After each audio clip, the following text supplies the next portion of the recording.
तो परमात्मा क्या बताते हैं कि जैसे आपका जैसा काम है, जैसे किसान है, किसान के बारे में बताया कि एक हलाई और सेंस कसाई, एक हाड़ी जो हल जोतता है और एक हलाई होती है 30-40 फुट चौड़ी और 100-150 फुट लंबी, एक एकड़ की लंबाई और 30-40 फुट चौड़ाई, उसमें हल से ऐसे रेखा खींचता है, उसको बाता है।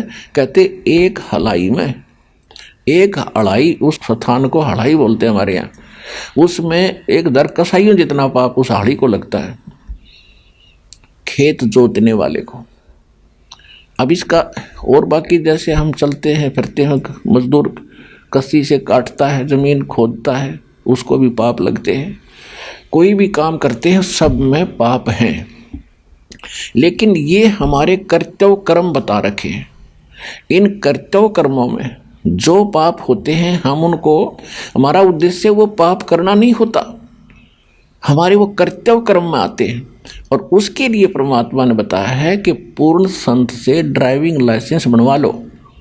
यानी परम संत से जब आप मंत्र ले लोगे तो आपका लाइसेंस हो गया कि ये व्यक्ति भगत है, आत्मा नर्म है, भगवान के विधान से परिचित है, ये जानबूझ कर बेमतलब किसी जीव न नहीं मार सकता।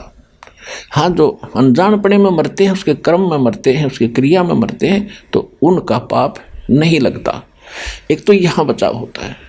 फिर कुछ ऐसे पाप हैं जो फिर परमात्मा ने हमारे को मंत्र दे रखा है, ये जो विधि बता रखी है, प्रतिदिन नित्य नेम करना, सुबह दोपहर शाम की 3 वक्त की ये आरती करना, मंत्र जाप करना, धर्म दान करना, तो इनसे भी हमारे बहुत से पाप नाश हो जाते हैं। जैसे प्रतिदिन कपड़ा पहनते हैं हम, कपड़ा तो पहनना पड़ेगा, मैला भी होगा, स्वाभाविक है। यदि उसको फिर साबुन और जल से धो लिया जाए तो स्वच्छ हो जाता है। तो परमात्मा ने जो साधनाएं हमें बताई हैं इन कर्मों को धोने के लिए, यानी जो जान कर मारे वो पाप, अनजाने में मर जाए वो पाप नहीं, लेकिन फिर भी उसमें क्रिया देखी जाती है। और कुछ ऐसे कर्म हैं जो हमें जो करने पड़ते हैं, जिस कारण से हम उनके लिए फिर क्या बता रखा है, ये प्रतिदिन की साधना बता रखी है। तो ये साबुन और हमारा जल है, तो रोजाना हम अपने साधना करते हैं, इससे भी वो पाप नाश हो जाते हैं। जैसे कपड़ा डेली मैला होता है, उनको रोजाना साफ कर दिया जाता है।